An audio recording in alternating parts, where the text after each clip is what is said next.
Selamat pagi kepada pendengar setia program Through the Bible, menelusuri Alkitab dari Injil Matius hingga Kitab Wahyu.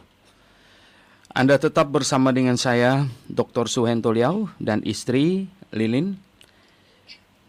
Kami bersama-sama pada pagi hari ini ingin mengajak Anda untuk melihat, menelusuri Alkitab. Yang hari ini kita tiba di Efesus pasal yang keempat. Efesus pasal yang keempat. Nah, sebelum membaca dan membahasnya, mari kita berdoa terlebih dahulu. Bapa di sorga, kami hari ini mau mempelajari firman-Mu yang dituliskan oleh Rasul Paulus kepada jemaat di Efesus. Kami mohon berkat-Mu, mohon pimpinan-Mu, agar akal budi yang Kau berikan pada kami dapat memahami firman dari-Mu sendiri juga. Dan Tuhan, biarlah kami makin hari makin mengerti. Tiap-tiap pendengar yang ikut mendengarkan siaran ini, makin hari makin mengerti akan kebenaran. Kami berdoa dalam nama Tuhan Yesus Kristus. Amin. Oke, Lilin akan membacakan pasal 4 ini. Ya, dibaca keseluruhannya saja sampai ayat 32. Silakan. Demikian bunyi firman Tuhan, ayat 1. Sebab itu aku menasihatkan kamu, aku orang yang dipenjarakan karena Tuhan, supaya hidupmu sebagai orang-orang yang telah dipanggil berpadanan dengan panggilan itu. Hendaklah kamu selalu rendah hati, lemah lembut dan sabar.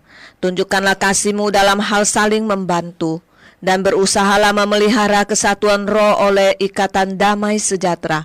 Satu tubuh dan satu roh, sebagaimana kamu telah dipanggil kepada satu pengharapan yang terkandung dalam panggilan-Mu. Satu Tuhan, satu iman, satu baptisan, satu Allah dan Bapa dari semua, Allah yang di atas semua dan oleh semua dan di dalam semua. Tetapi kepada kita masing-masing telah dianugerahkan kasih karunia menurut ukuran pemberian Kristus. Itulah sebabnya kata Nas, tak kalah Ia naik ke tempat tinggi, Ia membawa tawanan-tawanan, Ia memberikan pemberian-pemberian kepada manusia. Bukankah Ia telah naik, berarti bahwa Ia juga telah turun ke bagian bumi yang paling bawah? Ia yang telah turun, Ia juga yang telah naik jauh lebih tinggi daripada semua langit untuk memenuhkan segala sesuatu. Dan Ialah yang memberikan baik rasul-rasul maupun nabi-nabi, baik pemberita-pemberita Injil maupun gembala-gembala dan pengajar-pengajar, untuk memperlengkapi orang-orang kudus bagi pekerjaan pelayanan, bagi pembangunan tubuh Kristus, sampai kita semua telah mencapai kesatuan iman dan pengetahuan yang benar tentang Anak Allah, kedewasaan penuh dan tingkat pertumbuhan yang sesuai dengan kepenuhan Kristus, sehingga kita bukan lagi anak-anak yang diombang-ambingkan oleh rupa-rupa angin pengajaran, oleh permainan palsu manusia dan kelicikan mereka yang menyesatkan, tetapi dengan teguh berpegang kepada kebenaran di dalam kasih kita bertumbuh di dalam segala hal ke arah Dia, Kristus yang adalah kepala. Daripadanya lah seluruh tubuh yang rapi tersusun dan diikat menjadi satu oleh pelayanan semua bagiannya, sesuai dengan kadar pekerjaan tiap-tiap anggota, menerima pertumbuhannya dan membangun dirinya dalam kasih. Sebab itu kukatakan dan kutegaskan ini kepadamu di dalam Tuhan, jangan hidup lagi sama seperti orang-orang yang tidak mengenal Allah dengan pikirannya yang sia-sia dan pengertiannya yang gelap, jauh dari hidup persekutuan dengan Allah, karena kebodohan yang ada di dalam mereka dan karena kedegilan hati mereka. Perasaan mereka telah tumpul, sehingga mereka menyerahkan diri kepada hawa nafsu dan mengerjakan dengan serakah segala macam kecemaran. Tetapi kamu bukan demikian.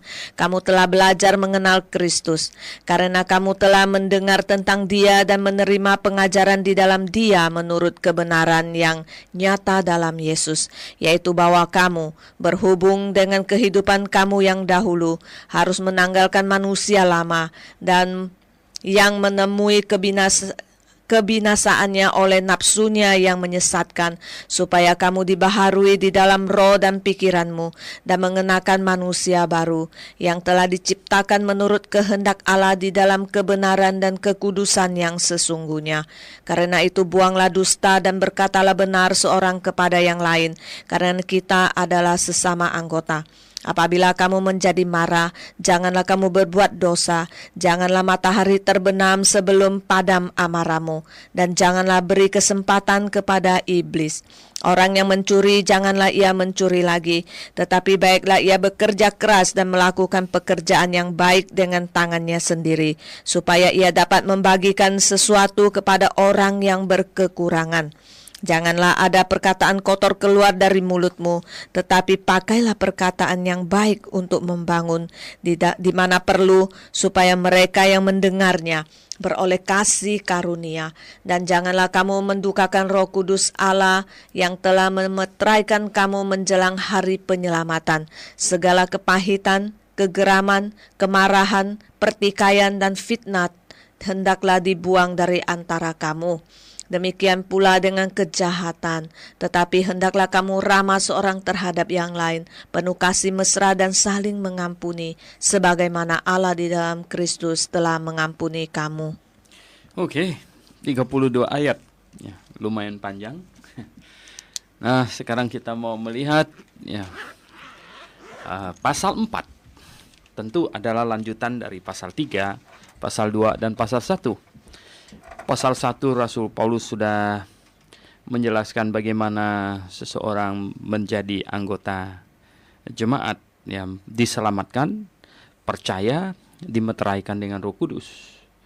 Dan kemudian setelah dimeteraikan dengan Roh Kudus, itu adalah tubuh Kristus. Ya. Di pasal 1 bagian akhir dikatakan jemaat yang adalah tubuhnya. Jadi bukan jemaat secara universal, tapi jemaat lokal yang adalah tubuh Kristus. Jadi satu jemaat di satu lokasi. Kemudian jemaat itu betul-betul harus sadar bahwa dia diselamatkan oleh iman, bukan oleh perbuatan. Ya, di pasal 2, bukan oleh perbuatan tetapi oleh iman kita diselamatkan. Dan kemudian jemaat yang sesungguhnya dibangun di atas dasar fondasi para rasul dan para nabi, dan Yesus Kristus adalah batu penjuru. Dan di pasal 3 jemaat itu sedemikian efektifnya di hadapan Tuhan. Ya, kepada jemaatlah dituangkan segala rahasia Allah, yaitu kepada rasul-rasul dan melalui jemaat itu kebenaran rohani diwartakan kepada semua pihak, kepada pemerintah-pemerintah di muka bumi ini, dan bahkan malaikat-malaikat yang dia sebut di sini penguasa-penguasa di sorga, yaitu mereka semua mendengarkan kebenaran yang disampaikan oleh jemaat. Jadi betapa jemaat itu posisinya sedemikian penting. Dan sekarang di pasal yang keempat. Pasal yang keempat. Nah, karena jemaat itu sedemikian penting, karena jemaat itu memiliki kebenaran yang perlu didengarkan oleh siapa saja di muka bumi ini, bahkan presiden-presiden, dan bukan hanya yang di bumi, bahkan yang di sorga katanya. Yang di sorga juga perlu mendengar.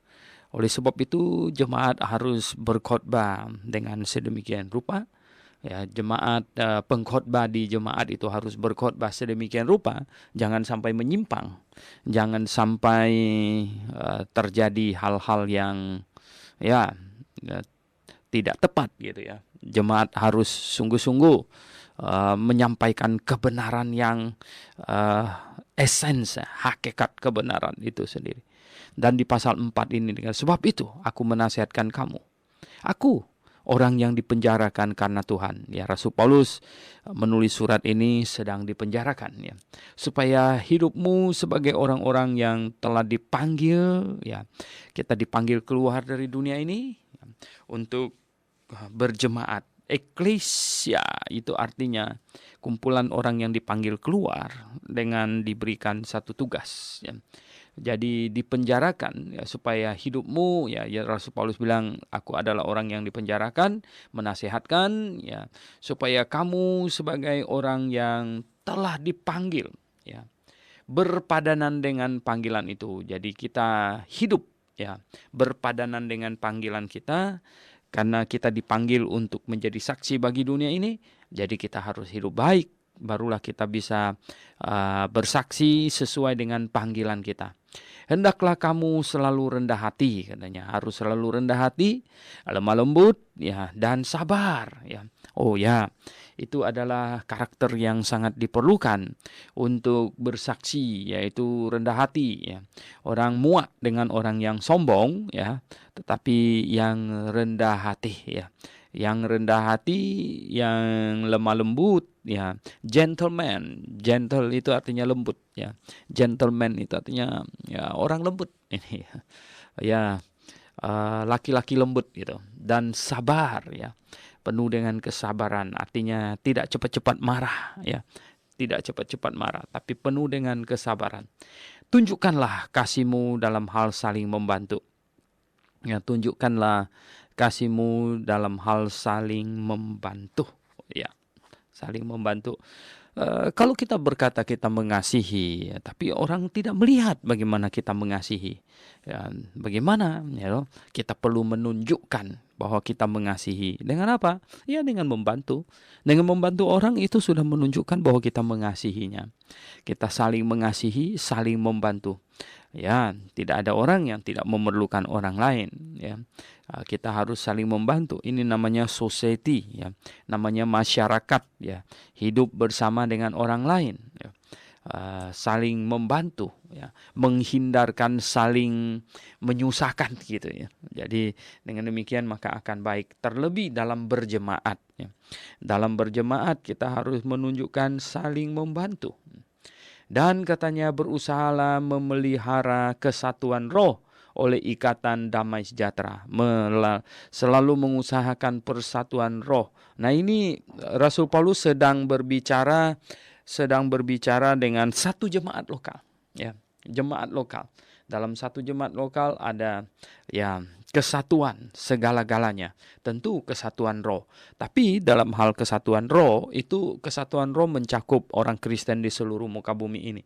Ada kesatuan roh. Di dalam Injil Yohanes pasal 17, Tuhan berdoa supaya kita menjadi satu. Itu bukan satu secara organisasi, tapi satu secara roh, ya. Dan katanya berusaha memelihara kesatuan roh oleh ikatan damai sejahtera. Nah, satu tubuh ini satu jemaat lokal, satu tubuh dan satu roh, ya. Sebagaimana kamu telah dipanggil kepada satu pengharapan, ya, yang terkandung dalam panggilanmu. Satu pengharapan dalam panggilanmu, satu Tuhan, satu iman, satu baptisan, satu Allah Bapa dan Bapa dari semuanya, Allah yang di atas semua dan oleh semua dan di dalam semua, ya, jadi satu. Coba taruh di dalam konsep pikiran ini satu jemaat lokal. Satu jemaat lokal itu haruslah ada kesatuan roh, ada kesatuan panggilan, ada satuan pengharapan. Jadi semuanya dalam satu kesatuan yang terkandung dalam panggilanmu. Satu Tuhan, ya, tentu dalam satu jemaat harus percaya satu Tuhan. Harus satu iman. Jangan imannya berbeda-beda, gitu, ya. Jadi satu iman itu sama dengan satu doktrin, ya. Iman itu kan mempercayai sesuatu. Mempercaya apa? Nah, bagaimana kita bisa satu jemaat? Yang satu percaya bahwa baptis yang benar itu dimasukkan dalam air. Yang satunya percaya enggak, dikibarin bendera, katanya, ya, dikibarkan bendera saja, kan. Itu baptisan yang benar. Satu lagi percaya baptisan yang benar itu ditetesin pakai air. Nah, bagaimana mungkin, ya? Dalam satu jemaat itu tidak satu iman namanya, ya. Tidak satu iman itu artinya tidak mempercayai satu doktrin. Iman itu mempercayai sesuatu, pengajaran, Nah, apa yang kita percayai? Jadi kita percaya satu ya, satu iman ya, satu baptisan. Oh ya, satu baptisan ya, satu model baptisan. Ya, kita harus percaya itu. Cuman ada satu model baptisan sebenarnya, yaitu masukkan dalam air. Karena baptiso artinya masukkan dalam air.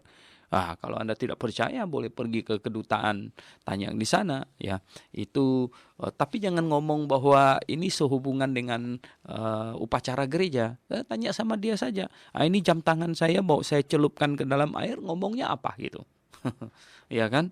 Nah, itu baptiso itu artinya masuk ke dalam air ya. Ya, cuman ya, nah mereka yang membaptis dengan ditetesin air ya, itu berusaha untuk menjelaskannya dengan baptiso itu bisa berarti masuk di selam dan sekaligus percik. Di muka bumi ini nggak ada bahasa yang macam begitu.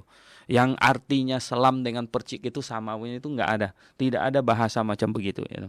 Mau bahasa Mandarin, ke bahasa Indonesia, ke bahasa Jerman, ke bahasa Inggris, ke bahasa Yunani, nggak ada yang macam begitu ya. Kalau selam, kalau percik. Indonesia aja ada beda, ada selam, ada percik. Nah, bagaimana mungkin bisa satu kata itu bisa mempunyai dua arti macam begitu? Itu nggak mungkin ya. Itu impossible gitu. Jadi satu baptisan ya. Baptisan apa? Masuk ke dalam air ya, itu baptiso. Satu Allah dan Bapa dari semua ya. Ya, satu Allah. Karena Allah menciptakan segala sesuatu alam semesta ini, satu Allah, satu Bapa dari semuanya ya. Allah di atas semua, Allah atas seluruh ciptaannya dan oleh semua dan di dalam semua ya. Jadi Allah dia menciptakan semua ya. Ini oleh semua dipanggil sebagai Allah ya. Dipanggil sebagai Allah dan di dalam semua ya. Dia mengawasi semua. Dia adalah maha besar. Karena Allah maha besar, dia ada di mana-mana oleh karena kemahahadirannya. Oleh karena kemahabesarannya, dia memenuhi semua. Ya.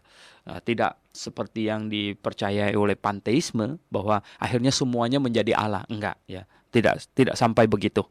Nah, dia karena maha besar, ya dia memenuhi semua. Karena maha hadir, dia ada di mana-mana. Ya, jadi inilah ya, Allah yang maha besar ya. Kepada kita masing-masing telah dianugerahkan kasih karunia menurut ukuran pemberian Kristus. Kita diberi kasih karunia. Ya, masing-masing diberi kasih karunia. Itulah sebabnya ada kata nats. Tatkala ia naik ke tempat tinggi, ya, ia membawa tawan-tawanan. Ia memberikan pemberian-pemberian kepada manusia. Ya, jadi dia naik, dia membawa orang-orang yang diselamatkan, ya. Membawa orang yang diselamatkan, ya bukankah ia telah naik berarti bahwa ia juga telah turun ke bagian bumi yang paling bawah? Betul ya. Tuhan Yesus turun ke dalam alam maut ya, mengumandangkan kemenangannya, kemenangannya ya, dan dia membawa orang-orang yang kudus perjanjian lama, orang-orang yang percaya kepadanya di zaman perjanjian lama. Jadi orang perjanjian lama percaya kepada juru selamat yang akan datang. Kita sekarang percaya kepada juru selamat yang sudah datang. Jadi bedanya hanyalah mereka percaya yang akan datang, kita percaya juru selamat yang sudah datang ya. Ia telah turun, ia juga telah naik jauh lebih tinggi daripada semua langit ya, untuk memenuhkan segala sesuatu ya. Karena dia maha kuasa, maha besar, jadi dia menguasai segala sesuatu, memenuhkan segala sesuatu. Nah, dan ialah ya, jadi Yesus Kristus itu yang telah turun dan naik itu ya, ialah ya, yang memberikan baik rasul-rasul, nabi-nabi, pemberita-pemberita Injil maupun gembala-gembala dan pengajar-pengajar. Jadi ya, ini adalah jabatan jemaat lokal. Nah, kepada jemaat lokal ya, dia memberikan rasul-rasul dan nabi-nabi. Ya, betul. Pada zaman Rasul Paulus tulis ini, rasul-rasul masih ada, nabi-nabi ya ada, ya karena proses pewahyuan masih belum berhenti, maka ada rasul-rasul dan nabi-nabi. Tetapi jabatan maupun fungsi, dengar baik-baik. Ya, ada yang ngaco nanya jabatannya sudah tidak ada fungsinya masih jalan terus, itu kan ngaconya bukan main-main gitu. Nah, bagaimana kita bilang ya sebenarnya pesawat sudah tidak ada tapi ada barang yang terbang di atas masih ada terus gitu. Bagaimana bisa begitu ya? Masakan di negara ini misalnya satu hari presiden sudah tidak ada lagi tapi fungsi presiden masih ada. Ini bahasa yang dipakai sengaja dipelintir-pelintir begitu untuk membohongi orang ya, untuk mengacaukan orang. Katanya jabatannya sudah tidak ada tapi fungsinya masih ada. Itu tidak benar ya. Itu tidak benar. Kalau jabatannya sudah tidak ada, fungsinya juga sudah tidak ada ya. Kalau fungsinya tidak ada, jabatannya juga tidak ada lagi ya. Tidak demikian ya. Nah, kita lihat di sini ya, nabi dan rasul itu sudah tidak ada ya, itu sudah tidak ada. Mengapa tidak ada? Itu karena proses pewahyuan sampai kitab Wahyu pasal 22 ayat 21 sudah selesai. Maka rasul dan nabi sudah tidak ada lagi ya. Nah, kemudian yang ada tinggal apa yang Allah berikan kepada jemaat, yang Tuhan Yesus berikan pada jemaat, yaitu pemberita-pemberita Injil ya. Pemberita Injil, gembala dan pengajar. Nah, ini yang berkaitan dengan firman Tuhan. Pemberita Injil itu menginjil keluar, guru itu mendidik ke dalam, dan gembala itu menggembalakan secara organisatoris ya. Itu jadi satu jemaat lokal ya. Nah, jemaat lokal yang bagus itu ada gembala, ada penginjil, ada guru di dalamnya. Wah, itu berarti jemaatnya sudah besar sekali. Kalau jemaatnya masih kecil ya cukup gembala saja. Gembala berfungsi menginjil dan mengajar, rangkap gitu, karena jemaatnya masih kecil gitu. Kalau jemaatnya sudah mulai besar ya, kalau bisa punya penginjil, punya guru, itu bagus sekali gitu. Itu bagus sekali ya. Nah, untuk apa? Semua itu diberikan untuk apa? Ya, gembala, penginjil dan guru itu untuk memperlengkapi orang-orang kudus bagi pekerjaan pelayanan, memperlengkapi orang kudus ya, supaya mereka bisa pelayanannya lancar bagi pembangunan tubuh Kristus. Nah, jemaat lokal itu kan adalah tubuh Kristus. Jadi pembangunan tubuh Kristus supaya dibangun sampai apa? Dibangun sampai apa? Sampai kita semua mencapai kesatuan iman. Nah, jadi di dalam sebuah jemaat lokal itu datang orangnya macam-macam ya.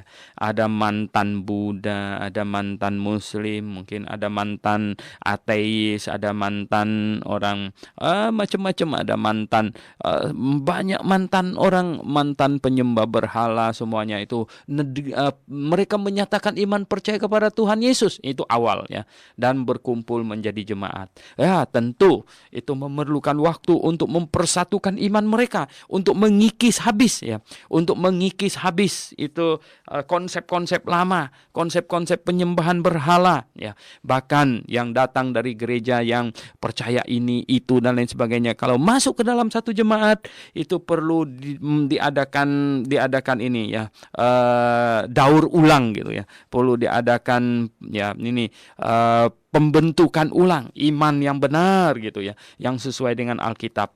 Jadi pendengar yang saya kasih dalam Yesus Kristus ya. Nah, mencapai kesatuan iman ya. Jadi ya seharusnya siapapun juga yang datang bertobat dan percaya kepada Tuhan Yesus masuk ke dalam jemaat ya, maka dia harus tenang berstatus sebagai jemaat, menerima pengajaran dengan patuh ya, supaya apa? Supaya konsepnya yang lama ya, imannya yang lama itu bisa dibereskan, yang salah ya, yang tadinya dasarnya itu adalah penyembahan berhala, supaya itu dibereskan gitu ya, diperbaiki imannya menjadi iman yang benar. Nah, pendengar yang saya kasih dalam Yesus Kristus ya, kadang-kadang kalau ada orang yang sangat terpandang di masyarakat ya, toh pemimpin agama lain tiba-tiba dia katanya dia percaya Tuhan Yesus. Nah, gembala kalau wibawa tidak bisa mendidiknya, akhirnya jadi ngaco gitu ya. Akhirnya dia memasukkan banyak hal yang salah. Nah, itulah terjadi pada gereja sekitar abad yang keempat ya, di mana gereja pada waktu itu tiba-tiba Kaisar Konstantin menjadi Kristen gitu. Kaisar Konstantin menjadi Kristen, wah gereja grogi ya. Nah, Anda bisa bayangkan ya enggak, gubernur jadi Kristen aja sudah heboh ya, apalagi Kaisar jadi Kristen waktu itu.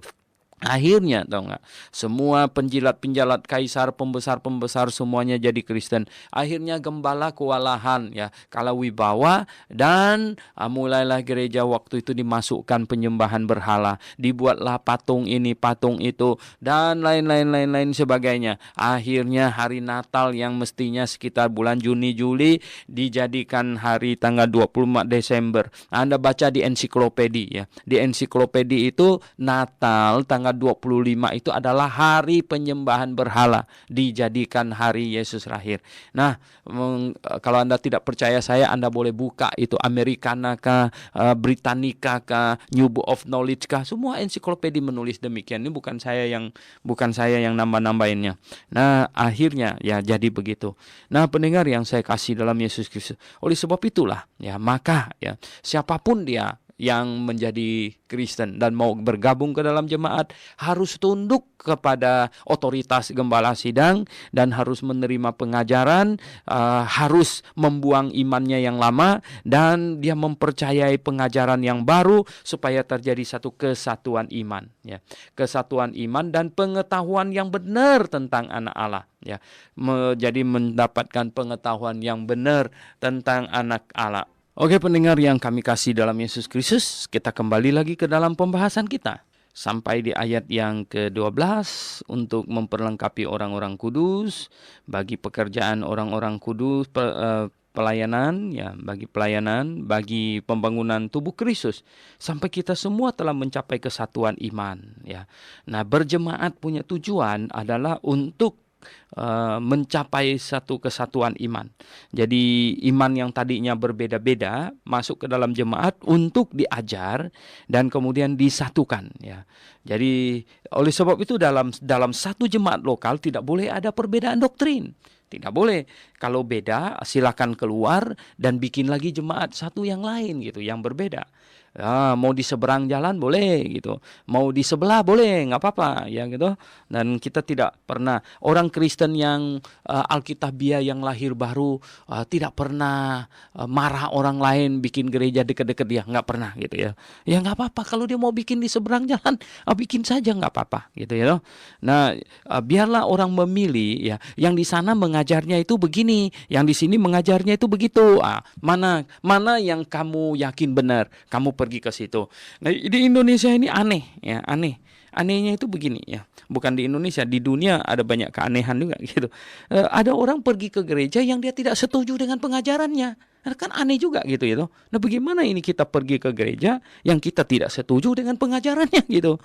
Bagaimana kita bisa sepenuh hati mencintai gereja itu, dan bagaimana kita bisa sepenuh hati terlibat di dalamnya sementara kita tahu ini nggak cocok, saya tidak percaya ini, ya saya tidak percaya itu. Bagaimana bisa begitu?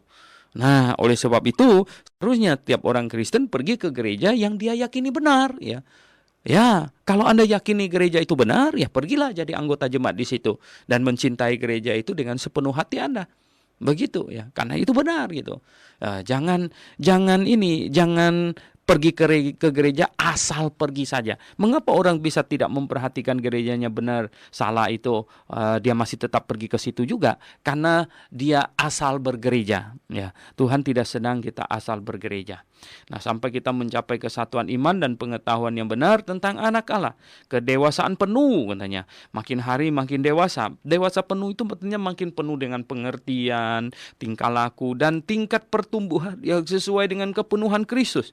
Ya, makin kepenuhan Kristus, sifat-sifat Kristus makin memenuhi kita ya, makin memenuhi kita sehingga kita berpikir sebagaimana Kristus berpikir ya. Nah, kita harus tahu itu ya, sehingga kita bukan lagi anak-anak katanya yang diombang-ambingkan oleh rupa-rupa angin pengajaran. Nah, kalau kita menjadi dewasa, penuh pengertian, kita mengerti mengapa kita percaya ini, mengapa kita bersikap demikian, kita tidak akan gampang diombang-ambingkan oleh berbagai pengajaran. Kita tidak seperti anak-anak. Anak-anak itu diombang-ambingkan. Anak-anak itu karena dia tidak mengerti, jadi dia tidak berpendirian teguh, jadi dia tinggal diomongkan, dia akan berubah. Ya, dia punya ini pandangan berubah gitu. Tapi kita tidak, kita mencapai kedewasaan penuh katanya. Kedewasaan penuh tidak lagi diombang-ambingkan oleh angin pengajaran. Angin pengajaran. Saya tahu mengapa itu salah. Saya tahu mengapa ini benar. Jadi dapat menjelaskan mengapa itu salah, mengapa ini benar, saya dapat menjelaskannya. Gitu ya toh.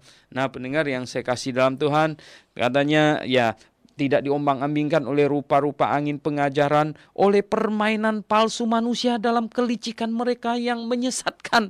Oh, permainan palsu manusia yang tadi saya bilang itu, ya toh, jabatannya sudah tidak ada, fungsinya masih ada. Hah, ngaconya.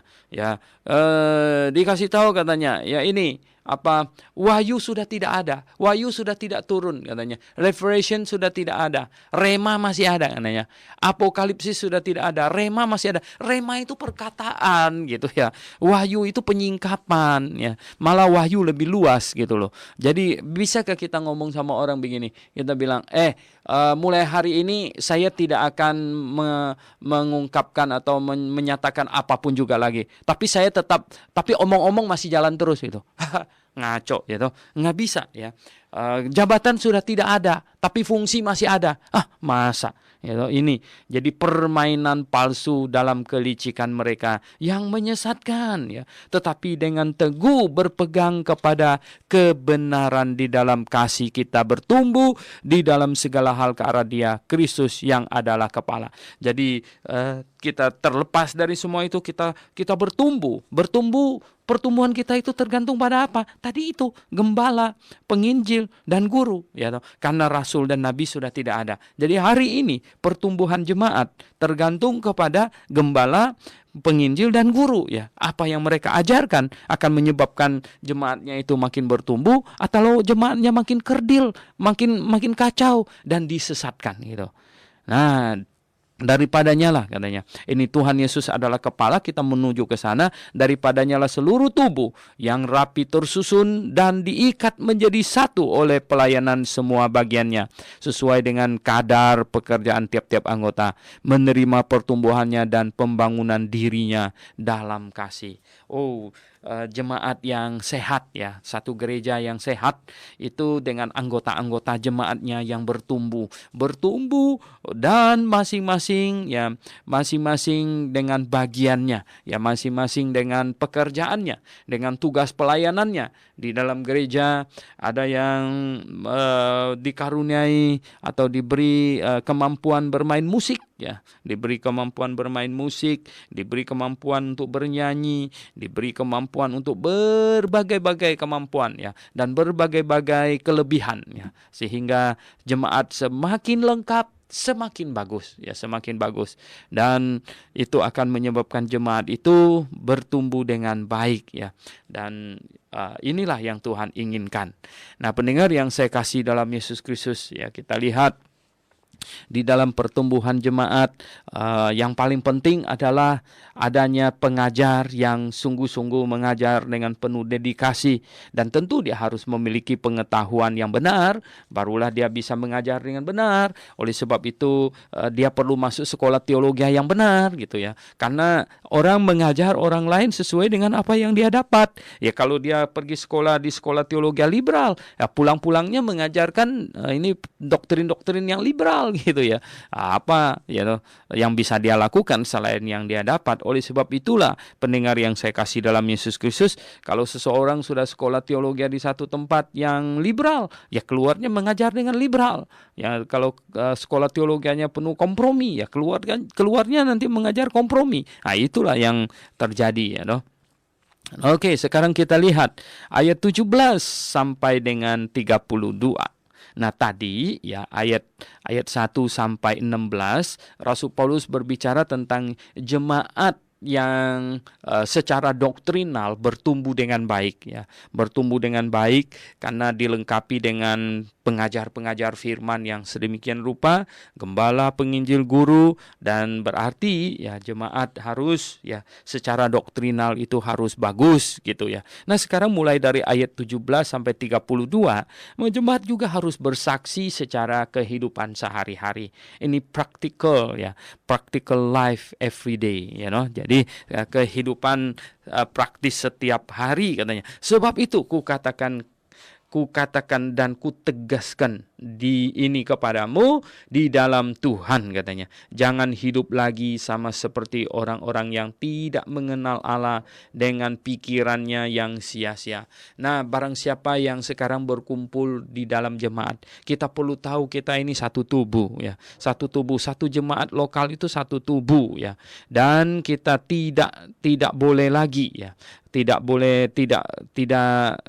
boleh hidup seperti orang-orang yang tidak mengenal Allah dengan pikirannya yang sia-sia. Orang yang tidak mengenal Allah pikirannya sia-sia katanya. Dan pengertiannya yang gelap ya. Bukan cuma pikirannya sia-sia, pengertiannya juga gelap ya.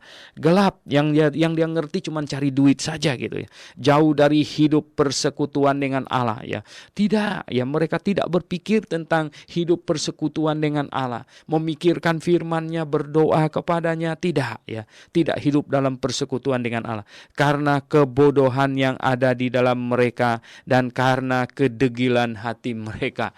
Ya, karena ini ya, mengapa begitu? Mereka tidak mau percaya kepada Allah ya karena kebodohan ya yang ada di dalam mereka dan karena kedegilan hati mereka ya. Kalau yang tidak bodoh lumayan pinter itu karena kedegilan hati mereka katanya di sini, sehingga mereka ya tidak hidup dalam persekutuan dengan Allah.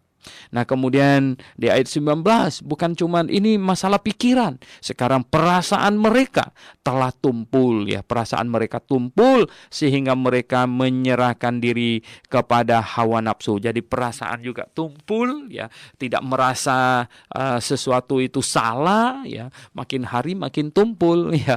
Nah, kalau orang ya ini hidupnya itu ya mungkin kalau pertama kali pakaian yang agak open begitu, pertama kali agak risih gitu ya. Tapi kalau diterusin lama-lama jadi tumpul perasaannya ya. Mengapa? Ya karena lama-lama kan jadi biasa. Ya jadi biasa, perasaan mereka telah tumpul ya. Nah, diberitakan firman, diberitakan Injil ya. Pikirannya tumpul ya. Tidak mengerti, tidak bisa ngerti-ngerti gitu ya. Kenapa jadi begitu ya? Karena pikiran mereka tumpul sehingga mereka menyerahkan diri kepada hawa nafsu. Nah, apa yang terjadi kalau ini pikirannya sia-sia dan perasaannya tumpul, apa yang terjadi? Terjadi adalah apa? Ya, menyerahkan diri kepada hawa nafsu ya. Akhirnya yang dikerjakan hanyalah memuaskan hawa nafsu dan mengerjakan dengan serakah segala macam kecemaran. Mengerjakan kecemaran dengan penuh serakah. Anda bisa bayangkan ya. Luar biasa ini ya. Tetapi kamu bukan demikian ya. Nah, orang yang sudah diselamatkan, orang yang sudah bertobat percaya kepada Tuhan Yesus, tidak demikian. Ya, kita harus menunjukkan bahwa kita tidak demikian gitu ya. Kalau kita tetap demikian, kita tidak ada bedanya dengan orang yang belum percaya kepada Yesus Kristus. Yang sudah percaya kepada Yesus Kristus harus berbeda dengan mereka yang belum percaya kepada Yesus Kristus. Ayat 21 dikatakan, karena kamu telah mendengar tentang Dia dan menerima pengajaran di dalam Dia, di dalam Yesus ya, karena kamu telah mendengar tentang Yesus dan menerima pengajaran di dalam Yesus menurut kebenaran yang nyata dalam Yesus ya. Menurut kebenaran yang nyata, yaitu bahwa kamu ya berhubung dengan kehidupan kamu yang dulu berhubungan dengan kehidupan yang dahulu, harus menanggalkan manusia lama ya, harus melepaskan ya sifat-sifat yang lama, harus melepaskan pikiran sia-sia yang lama ya, yang menemui kebinasaannya oleh nafsunya yang menyesatkan ya. Oke, kalau tetap di situ akan menemui kebinasaannya dengan nafsunya yang menyesatkan. Oh, pendengar yang saya kasih dalam Yesus Kristus, saya baru membaca di internet ya, ada seorang ini catatan sipil ya, pegawai catatan sipil di Kanada yang sudah tua, umurnya 70 tahun ya. Dia tidak mau mencatatkan pernikahan homoseks yang datang kepada dia ya. Jadi dia suruh pasangan homoseks itu pergi ke petugas yang lain gitu ya. Akhirnya ini perkumpulan homoseks di Kanada menuntut dia diadili, katanya dia akan didenda 5.000 itu ya, kan uang di sana gitu ya. Jadi wah, saya membaca ini kacau balau ini ya. Kacau balau ini, mereka makin berkuasa ya. Para homoseks ya di Kanada itu makin hebat, makin berkuasa. Di Amerika makin hari makin banyak negara bagian yang ini mengadopsi ya, hukum membolehkan pernikahan sesama jenis. Wah, di Eropa sudah pada resmi gitu ya. Sebenarnya dunia ini sudah sedemikian bejatnya ya. Anda bisa bayangkan ya toh. Laki-laki kawin laki-laki ya toh. Waduh, bagaimana ini ya toh. Perempuan kawin perempuan ya toh. Anda bisa bayangkan ya toh. Enggak terbayangkan. Ini mengapa? Karena pembangkangan. Karena manusia tidak percaya ada Allah pencipta langit dan bumi.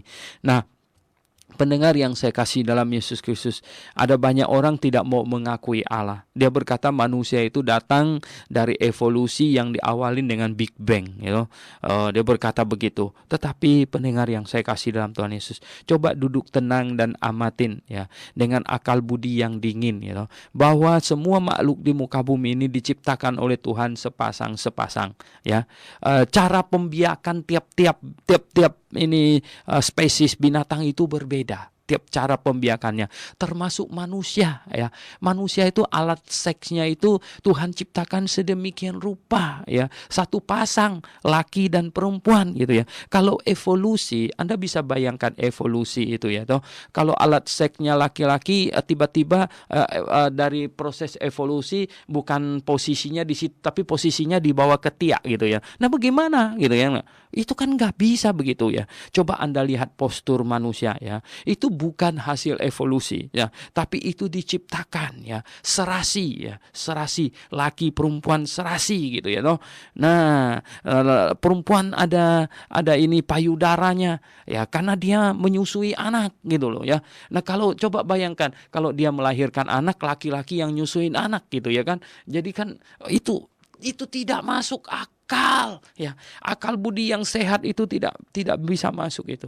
Oleh sebab itu ya, pendengar yang saya kasih dalam Yesus Kristus, itu tidak masuk akal laki-laki kawin laki-laki ya. Itu tidak masuk akal perempuan kawin perempuan ya, itu betul-betul tidak masuk akal ya.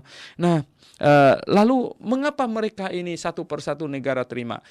Karena para psikolog psikiater yang salah berpikir, mereka bilang dilahirkan sudah homo. Enggak ada orang dilahirkan homo. Di Matius pasal 19 Tuhan Yesus bilang ada orang yang tidak kawin ya karena dikebiri ya. Ada orang tidak kawin karena lahir cacat. Oh iya, karena lahir cacat itu maksudnya burungnya nggak mau terbang gitu ya. Nah, itu lahirnya cacat gitu. Dan yang ketiga di situ dikatakan Matius pasal 19 yang tidak kawin karena keputusan dirinya sendiri. Nah, cuman ada 3 macam itu. Sedangkan homoseks itu bukan cacat loh ya. Homoseks itu peralatannya itu tokcer itu ya. Peralatannya tokcer. Hanya ya ini ada kesalahan di otaknya. Karena apa? Karena sebenarnya dia terjadi pembangkangan ya, ya. Maka itu ya, di kepalanya itu terjadi sesuatu yang membuat dia itu kok senang hal yang menyimpang gitu ya, senang hal yang menyimpang. Nggak ada orang dilahirkan dengan otak misalnya ini ya, sudah menyimpang itu katakanlah kalau itu penyimpangan, itu tidak boleh dibiarkan diaplikasikan gitu. Nah, jadi lahir otaknya sudah begitu gitu ya. Jadi yang disukainya bukan yang lawan jenis, tapi yang disukai adalah yang sama jenis gitu. Tetapi ya banyak bukti ya telah membuktikan bahwa sebenarnya itu environment ya, itu lingkungan yang mempengaruhi ya. Itu lingkungan yang menyebabkan hal itu. Nah, pendengar yang saya kasih dalam Yesus Kristus, di sini kita harus menanggalkan manusia lama ya, yang menemui kebinasaannya oleh nafsunya yang menyesatkan. Waduh, nafsu yang menyesatkan. Nah, supaya kamu dibaharui di dalam roh ya, kita dibaharui. Roh Kudus masuk ke dalam hati kita, kita dibaharui di dalam roh dan pikiranmu katanya, dan pikiran kita, dan mengenakan manusia baru, mengenakan manusia baru. Mengenakan manusia baru katanya di sini. Manusia baru apa? Ya, yang telah diciptakan menurut kehendak Allah di dalam kebenaran kudusan yang sesungguhnya. Di dalam 2 Korintus ya, pasal 5 ayat 17, kamu adalah ciptaan baru, yang lama sudah berlalu ya. Jadi siapa yang ada di dalam Kristus, ia adalah ciptaan baru, yang lama sudah berlalu, sesungguhnya yang baru sudah datang ya. Nah, di dalam Yesus Kristus kita adalah ciptaan baru. Roh Kudus masuk ke dalam hati kita dan kita menjadi ciptaan baru, mengenakan manusia baru yang diciptakan menurut kehendak Allah di dalam kebenaran dan kekudusan yang sesungguhnya. Jadi hidup kudus ya, karena Roh Kudus tinggal di dalam hati kita. Jangan mengobarkan nafsu yang jasmania itu ya, nafsu yang menyesatkan adanya. Nah, di sini, karena itu buanglah dusta. Nah, kita harus hidup benar, buanglah dusta dan berkatalah benar seorang kepada yang lain ya, karena kita adalah sesama anggota. Sebenarnya kalau kita saling mengasihi, kita tidak mungkin membohongi orang yang kita kasihi ya. Kita tidak mungkin membohonginya ya. Kita tidak mungkin mau berkata sesuatu yang tidak benar kepada orang yang kita kasihi. Oleh sebab itu, kalau kita di dalam satu jemaat, kita saling mengasihi dan kita harus berkata jujur satu dengan yang lain. Buanglah dusta dan berkatalah benar seorang kepada yang lain ya. Karena kita adalah sama anggota ya. Tidak mungkin kita saling membohongi sesama anggota ya toh, bagaimana? Enggak enak toh ya. Dan kita mengasihinya dan kemudian kita membangun karakter. Kalau bukan anggota, kita juga tidak membohongi karena karakter kita memang tidak bisa bohong lagi gitu ya. Berkata jujur gitu. Nah, saya baru pulang dari Amerika di gereja Baptis Independent di Newington di sana ya, Immanuel Baptist ya, church di situ. Saya tinggal di kamar tamu di gereja di situ, dan di sebelah kamar tamu ada satu ruangan ya. Ruangan. Saya masuk ke dalam ruangan itu, saya lihat wow, banyak roti-roti kecil, kue-kue dalam bungkusan, ada teh, ada kopi sasenya gitu ya toh. Kemudian ada orang yang jaga. Di situ hanya ada satu box kecil dan di dalamnya ada banyak uang ya. Rupanya di situ ada ditulis, barang siapa yang mau beli itu makanan kecil itu semuanya di situ, itu tinggal ngambil dan kemudian bayar sendiri ke dalam boxnya. Kalau uangnya gede silakan ambil kembaliannya sendirian gitu.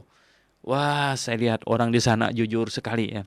Jujur ya, itulah gereja yang benar, gereja yang alkitabiah, ada pembentukan karakter yang jujur ya.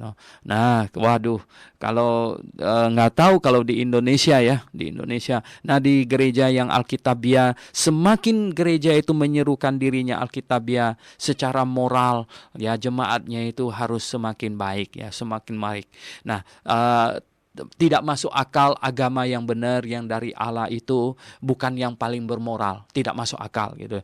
Dan tidak masuk akal denominasi gereja yang benar yang alkitabiah itu yang bukan menghasilkan jemaat yang semakin bermoral gitu. Tidak masuk akal. Oleh sebab itu, pendengar yang saya kasih dalam Yesus Kristus ya, kita buka mata yang lebar, kita lihat ya. Dari buahnya lah kamu mengenalnya. Itu bukan jumlah orangnya banyak ya. Itu di sini dari buahnya lah kamu mengenalnya. pohon yang baik menghasilkan buah yang baik. Yang ditekankan itu mutunya, ya, mutunya, bukan jumlahnya, bukan kuantitasnya, tapi kualitasnya. Nah, itu yang diperhatikan. Oke, di sini dikatakan ya, apabila kamu menjadi marah, katanya, jangan kamu berbuat dosa. Marah, bisa terjadi marah enggak? Marah dosa bukan? Bukan, ya, marah belum dosa, tapi marah bisa menghantar orang berbuat dosa. Jangan kamu, apabila kamu marah, janganlah berbuat dosa. Janganlah matahari terbenam sebelum padam amarahmu. Nah, kalau marah sampai lama begitu, itu bukan marah lagi, itu dendam, ya. Dan janganlah beri kesempatan kepada iblis. Orang Kristen tidak dendam, tapi bisa marah. Nah, orang Kristen tidak boleh benci, tapi bisa marah. Marah itu sesuatu yang seketika. Benci itu adalah sesuatu yang terus-menerus. Nah, orang Kristen yang ada Roh Kudus di dalam hatinya tidak akan membenci, tapi bisa marah. Karena ada sesuatu yang salah, ya perlu dimarahin, ya marah, tetapi tidak benci, ya. Orang yang mencuri, katanya. Jadi jangan kasih kesempatan pada iblis. Kalau kita marah terus berkepanjangan, iblis ambil kesempatan supaya kita melakukan sesuatu yang negatif, ya. Orang yang mencuri, janganlah ia mencuri lagi, ya tentu, ya, tetapi baiklah ia bekerja keras dan melakukan pekerjaan yang baik dengan tangannya sendiri, supaya ia dapat membagikan sesuatu kepada orang yang berkekurangan, ya. Jangan mengambil punya orang, malah memberi apa yang kita punya kepada orang. Nah, ini prinsip orang Kristen. Tuhan Yesus mengajarkan lebih berbahagia memberi daripada menerima. Anda mau menjadi orang yang meminta, atau Anda mau menjadi orang yang memberi? Saya berdoa, Tuhan, janganlah saya menjadi orang yang meminta. Lebih baik saya menjadi orang yang memberi. Berilah berkat kepada saya, biar saya menjadi orang yang memberi, bukan menjadi orang yang meminta. Nah, pendengar yang saya kasih dalam Tuhan Yesus, setiap orang Kristen harus berdoa demikian. Jangan membawa mental mau meminta, kita bawa mental mau memberi, dan kita bekerja keras. Orang Kristen harus bekerja lebih keras, ya. Kalau orang dunia bekerja 8 jam, kita perlu bekerja 10 jam mungkin, ya. Mengapa? Karena kalau orang di dunia itu mereka punya tanggung jawab keluarga sama seperti kita. Namun kita ekstra. Kita harus ikut ambil bagian di dalam pelayanan gereja kita. Maka itu kita harus lebih rajin, ya.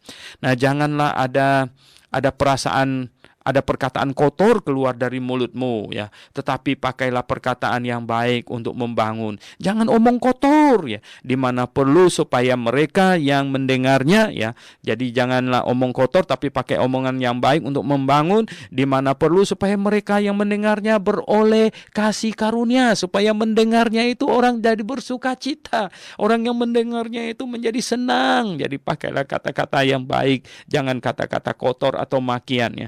Dan janganlah kamu mendukakan Roh Kudus Allah yang telah memeteraikan kamu menjelang hari penyelamatan. Karena Roh Kudus Allah tinggal di dalam hati kita, maka kalau kita berbuat sesuatu yang tidak sepadanan dengan keinginan Roh Kudus, Roh yang kudus, tidak melakukan hal yang kudus, maka Roh Kudus di dalam diri kita itu sedih.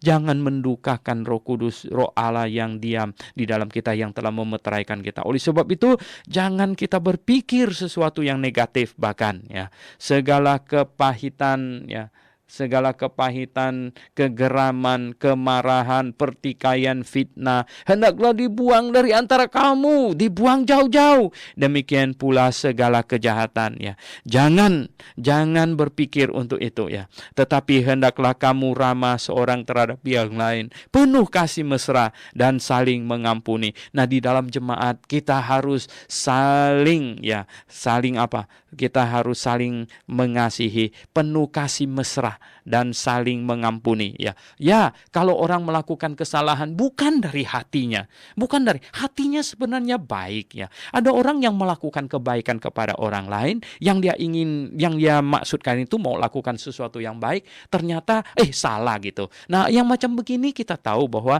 dia tidak bermaksud negatif, ya. Belum dia minta maaf, kita pun sudah memaafkannya. Kenapa? Karena dia memang tidak sengaja. Karena dia maksudkan sesuatu itu baik gitu ya toh. Terus ya saling mengampuni sebagaimana Allah di dalam Kristus telah mengampuni kamu. Ya jadi saling mengampuni di dalam jemaat itu adalah hal yang sangat indah ya. Dan di dalam jemaat tidak ada orang yang memaksudkan mau melakukan sesuatu yang negatif. Oleh sebab itu yang ada hanyalah salah faham, kesalahpahaman. Kesalahpahaman itu harus dimaafkan sebelum orang itu minta maaf karena dia tidak memaksudkan sesuatu yang negatif gitu. Oke pendengar yang saya kasih dalam Yesus Kristus, inilah aturan di dalam berjemaat. Rasul Paulus sampaikan kepada jemaat di Efesus ya. Mari kita berdoa. Bapa di sorga, puji hormat kami naikkan padamu atas kasih setiamu pada kami Tuhan.